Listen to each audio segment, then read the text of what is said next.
In today's video, we have a huge update on the Erik Karlsson trade scenario. We now know for sure he definitely wants out of San Jose. Not only is it a preference, it's not okay to return to the Sharks. Plus, we know which teams he's talked to and has a preference to go to. Plus, we also have some other news around the league, including taking a look at the arbitration cases from this past couple of days. All that and more coming up next. So welcome back to another video here at Top Shelf Hockey. As I mentioned, we're going to have another look here at the Erik Karlsson situation.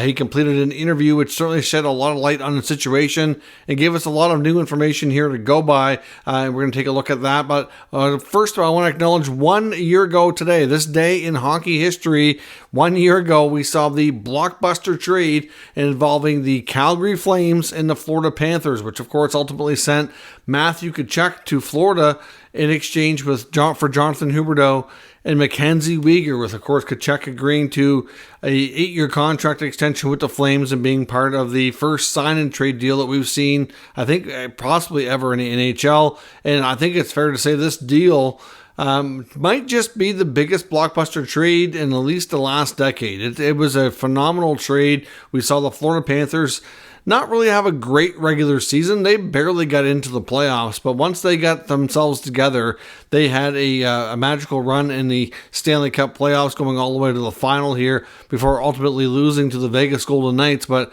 certainly you could say that Florida fared well in this trade. The Calgary Flames took a step back.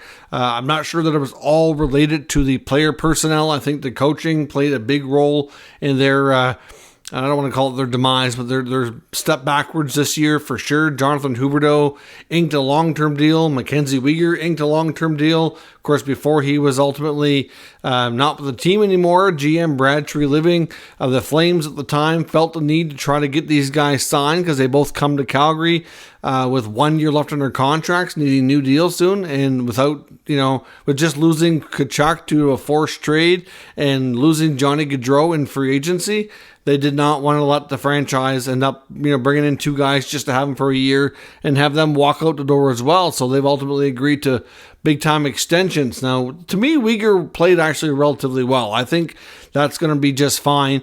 Jonathan Huberdeau has the potential to still be a good deal as well.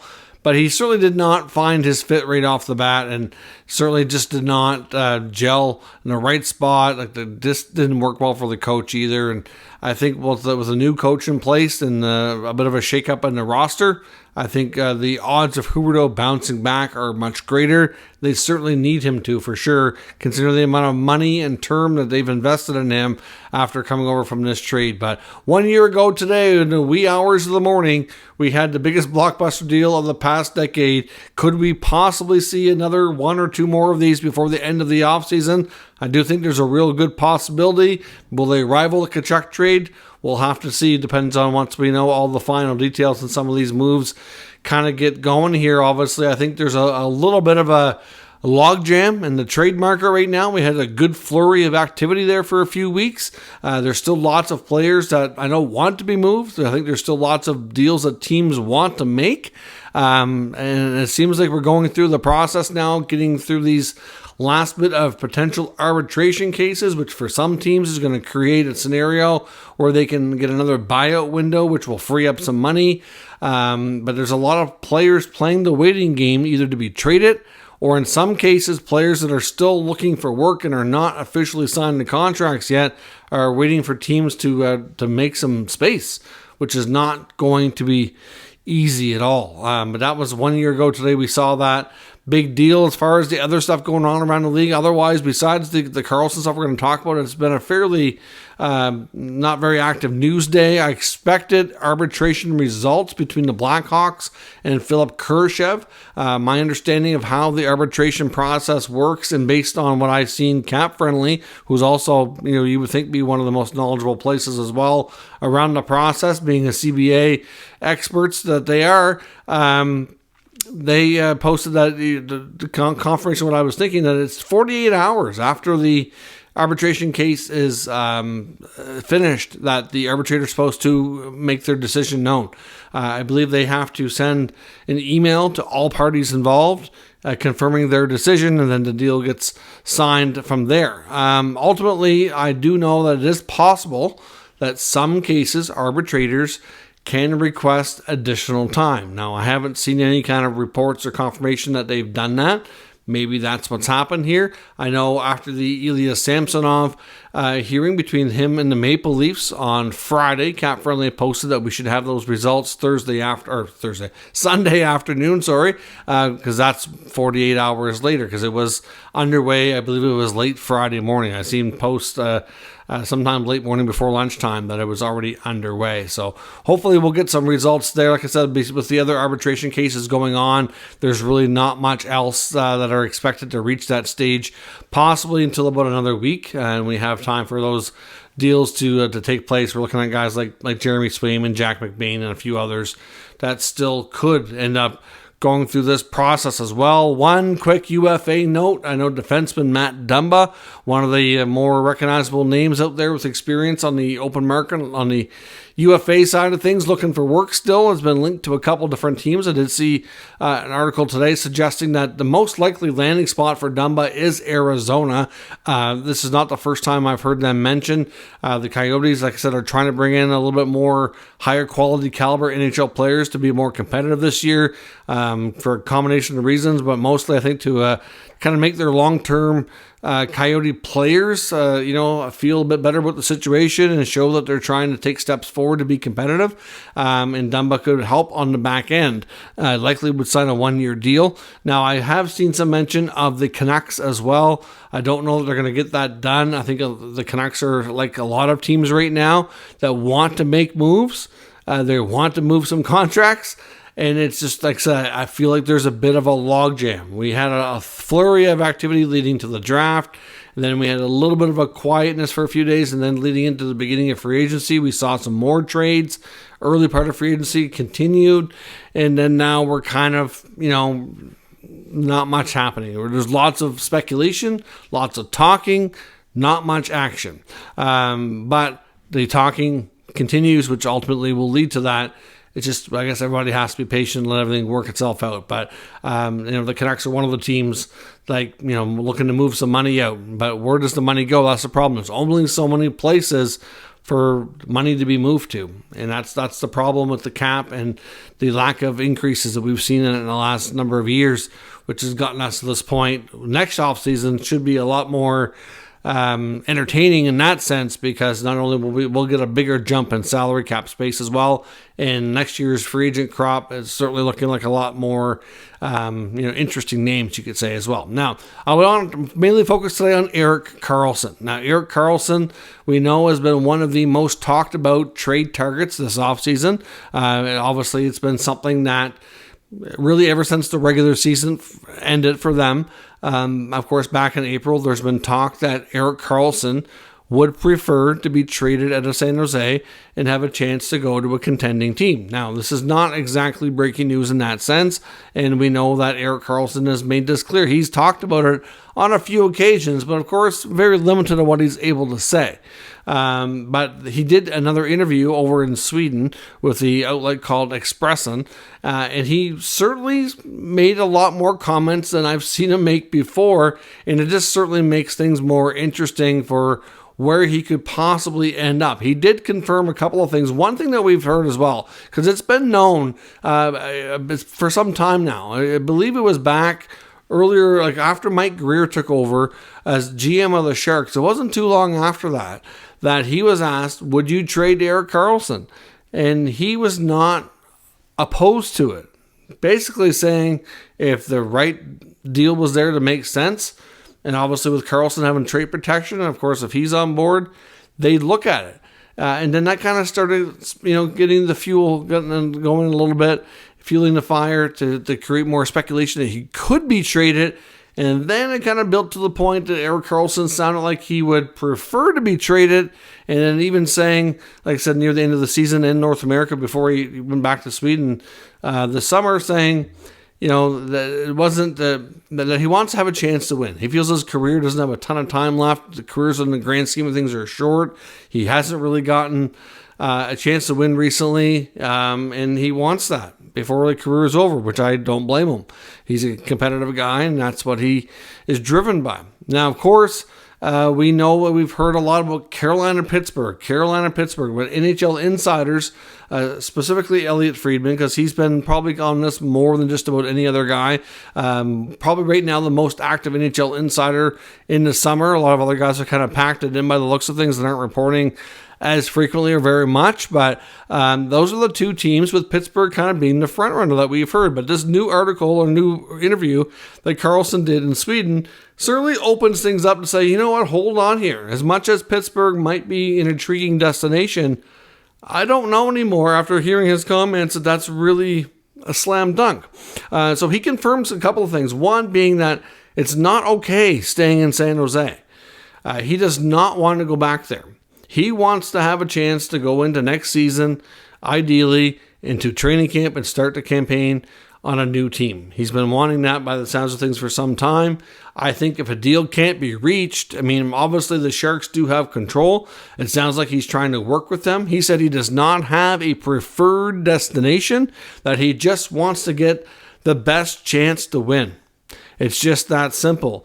So he's trying to work with the Sharks, but ultimately he does have trade protection and he can play hardball here should he choose. And depending on how, I guess, he forceful he wants to try to get his way out of there, we'll see what happens. But ultimately, I don't know that he really did anything to help his value. I think if anything, he probably hurt the return going to the Sharks, because like now everybody knows publicly that he doesn't want to be there. And now when you hear trade talk about players, and you know that some guys would be like, okay, well, yeah, I would waive, for the right situation and whatnot. But when you know the player wants out, it hurts the return. And every team that's dealt with that can testify. Look at the Alex DeBrincat situation in Ottawa that just went down. That's the most recent situation. Different scenario. He never absolutely said, I want out of here, get me out of here. It wasn't a scenario like that at all.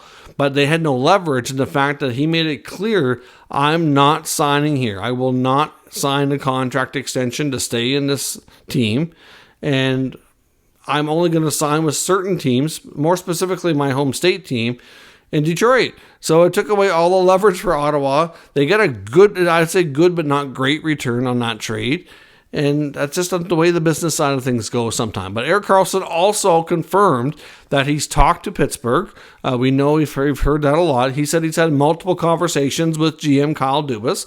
He said he's also spoken with Jason Spezza, who, of course, has recently been hired as an AGM. Now, he said he didn't speak to Jason as on a business perspective. He said he just spoke to him as friends. Obviously, him working there now is going to get his opinion on things, and I'm sure Spezza would probably love to have Karlsson. He knows what he's fully capable of. He's played with him on the ice. He's seen it firsthand. But he's also confirmed now that Karlsson said that he's confirmed he's spoken to the Seattle Kraken, mentions the Hurricanes, mentions the Toronto Maple Leafs as well, and he says a few other teams. So that's the other teams we don't know, but that's 4 teams that we know. Now, this is not the first that we've heard of these teams. I've heard the Kraken and I've heard the Leafs from other NHL reporters, but I know a lot of people like to play it off, especially when it's Toronto, because the Leafs are a huge market. They have a lot of big-time reporters that are based there, and it does at times feel and seem like a lot of the big names, when they're available, are linked to the Leafs. And I know that for some people that might seem annoying. Leaf fans, it certainly makes it fun and interesting, I'm sure. But at the end of the day, sometimes you don't want to always believe it all. But we've heard this right now from his own mouth. He's confirmed it himself. And he said ultimately he just wants to win and get the best chance to win. So if you take a look at these teams, now we know some of the likely destinations that are in play here. We've talked a lot about the Penguins and how that's going to likely work. Like, Drew O'Connor has an arbitration case coming up. Once that's completed, they're going to get a second buyout window. I suspect, regardless of what happens with Karlsson, I suspect Dubas is likely going to buy out Mikael Granlund. That'll free up some money. And then for them to pull off a trade with the Sharks, they're going to need the San Jose Sharks to retain some money. How much exactly, it's unclear. I'm going to say probably at least... I'm going to say at least 30%, maybe a little more. And then they're going to try to move Jeff Petrie. Now, Petrie has a modified no trade, so he can block a trade out there, and it's believed he won't go to California. He doesn't want to go that far from home. So we know that Petrie will prefer to stay elsewhere. So they have to have a third team involved for the Penguins to make that work. We also know that the Sharks would prefer Marcus Pettersson included, and we're probably looking at other prospects and picks as well to satisfy their needs in the trade front. So Pittsburgh, can they do it? Yes, they can. Is it complicated? It's very much complicated. So not to say they can't do it, but it is. Now you got to remember too, Pittsburgh missed the playoffs last year. Are they a good team? Sure. Would he be interested in playing with Crosby, Malkin, Letang? I think he absolutely would be. It sounds like he's talked to them multiple times. It sounds as well like some of the other players, like Crosby, has reached out to him as well to discuss how things would work and what things would be like if he went there. So I don't think that the Penguins are out of it, and I would say that they're very much a serious contender. I just don't know at this point that I can still say that they're a slam dunk because it's complicated for them to pull it off. And are they really going to give the Sharks the best offer? If Karlsson leaves this up to the Sharks to take what he feels is the best offer, then obviously that's different. Now, if he wants to only wait for one team, that's going to change things for sure. Now, Carolina, as we talked about before, to me doesn't make any sense. We've had him and Brent Burns in the same team in San Jose before, and it didn't work. Like, why would Carolina want to add Karlsson to a decor that already has Brent Burns and all these other great defensemen? Like, I understand it's intriguing to add a superstar player of this caliber, but I really don't think that's the answer in Carolina. I think they need another game breaker in a form of a forward or ideally a centerman. They need somebody else to play behind Aho. And that's what I think they should focus on. But to me, I don't know. I mean, there's talk about Teravainen being available to shed money. We know Brett Pesce's contract extension talks haven't gone well, and there's possible he could be moved. Jack Drury is open to a trade. We heard before that he had asked Carolina about finding a better opportunity for him. And of course, they have other picks and prospects they could include as well. So could they give the Sharks a good offer? Sure they could.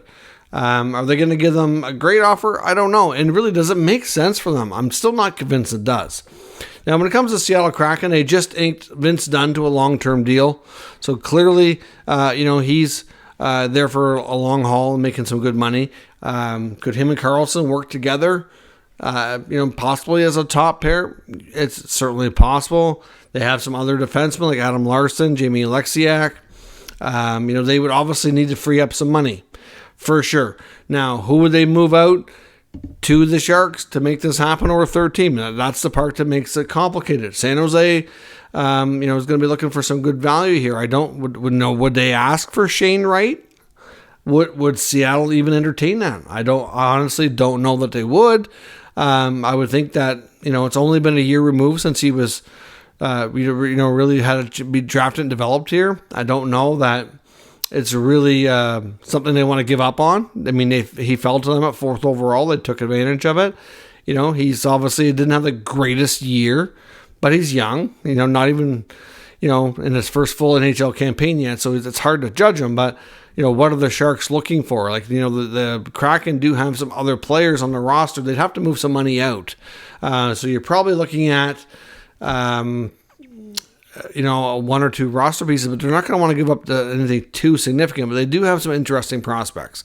And then you get Toronto, who he's mentioned here as well. Now, of course, Toronto, they have some interesting pieces, and obviously they still have. You could always talk about some future draft picks when it comes to youngsters. Maybe Nick Robertson. I mean, I know that it's been mentioned before the Leafs would move Robertson in the right deal.